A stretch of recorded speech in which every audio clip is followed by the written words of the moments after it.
Fish. Oh my gosh, what is this? What's up, Team Dink? You know what? There are miles and miles and miles of river around here, and today we are checking out a new stretch. Got the kayak, got 3 rods. We're after some smallies. No major mission, just want to catch some fish. Enough yibbing yabbing, let's start casting blessing, let's go.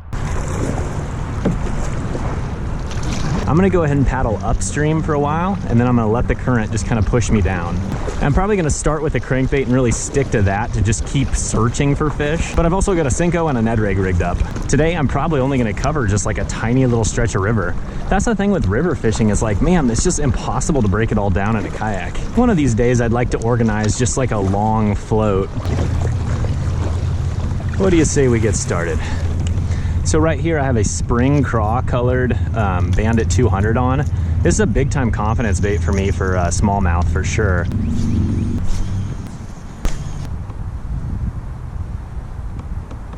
I went ahead and tossed a Texas rig chartreuse Senko in there. Smalljaws love chartreuse, and I think they'll actually hammer this weightless Senko pretty well. I'm sitting in 10.5 foot of water. This section of river right here is actually pretty darn deep. Deeper than a lot of the sections I've fished previously. To be quite honest with you, had I known this stretch of river was so deep, I probably wouldn't have came here, because these smallies right now are trying to find areas where they're probably gonna spawn. And my guess is the smallies are not gonna want a section of river that's consistently 10 to 12 feet. And really steep banks. They're gonna want shallower banks. I'm not seeing much sign of rock. It's pretty much all trees in here too. Good to know, just learning. I'm maybe 11 feet off the bank right now, and it's 8 foot. A lot of the river I've fished, it's like, if you're this close to bank, you're sitting in like 2 foot of water. Let's paddle across.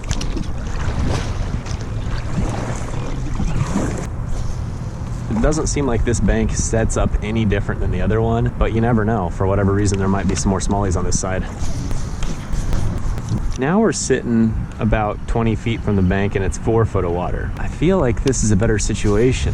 I found one of them expensive steelhead bobbers. Oh no! Lordy, lordy, something ate it while I was twitching it. Okay, that's a good sign, that's a good sign. He came up and smacked it while I was twitching it. I dropped it and he let go. Mr. Smalljaw doesn't want to come back. I don't know, maybe it was a pike. Could have been a pike, could have been a largemouth, could have been a lot of things. Honestly, we're on the river. I don't see any sign of that being a pike. Let's throw the Ned Rig in there.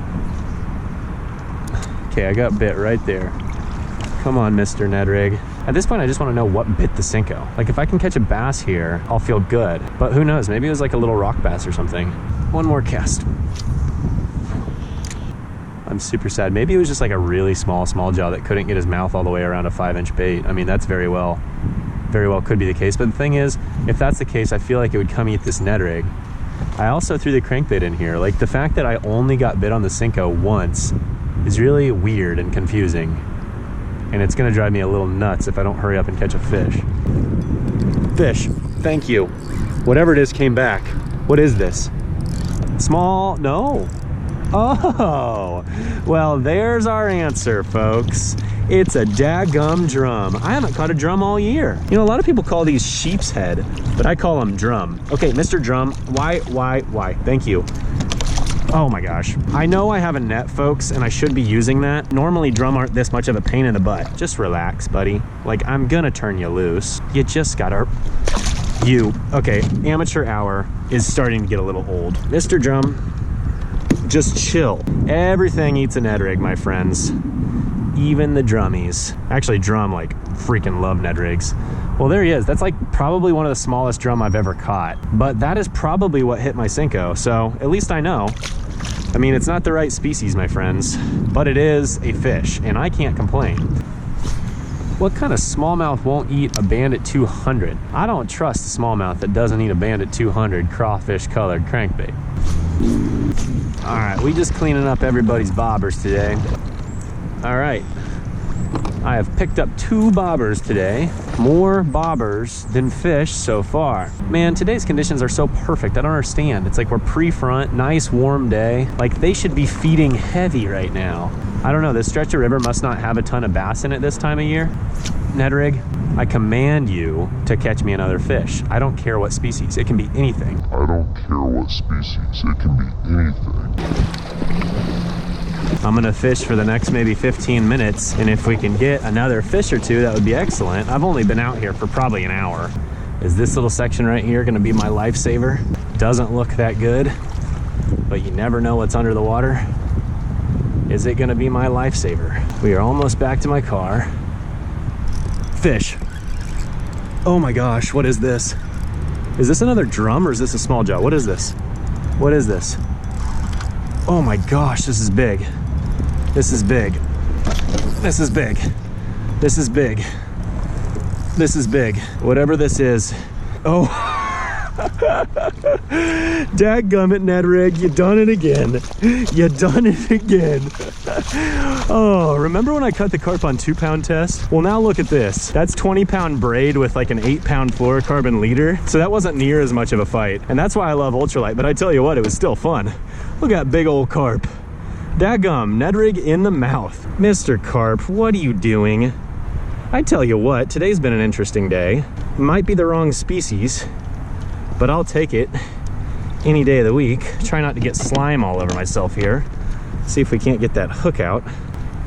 Big old ugly thing. Can I have my hook back? Hey, don't do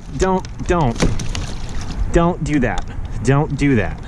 You're too big for your own good. You're not supposed to be in this net. No, no, no, no.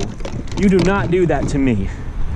Oh, come on. Look at my hook. This is a one of my old Z-Man heads here. I don't have any of the new sizes of mule jigs yet. And he torched that.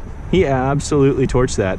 Honestly, I don't know what to say right now. I really don't know what to say right now. I caught a drum. I caught a carp.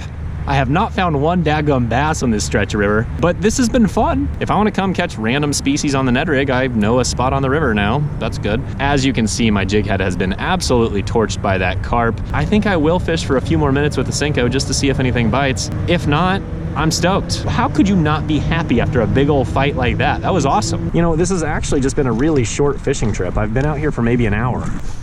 Back home in Kansas, you know, I grew up on reservoirs, a few small lakes, and then obviously like farm ponds. And then, you know, over the last couple of years, I've obviously diversified my experience, but I'm still definitely not a river fishing connoisseur. I definitely want to become a better river fisherman. But as far as knowing why bass go where, when, I cannot say I'm an expert. I know how to fish the structure in rivers, and I know how to make bass bite, like what are good lures and whatnot, but I don't know necessarily how to like locate bass consistently.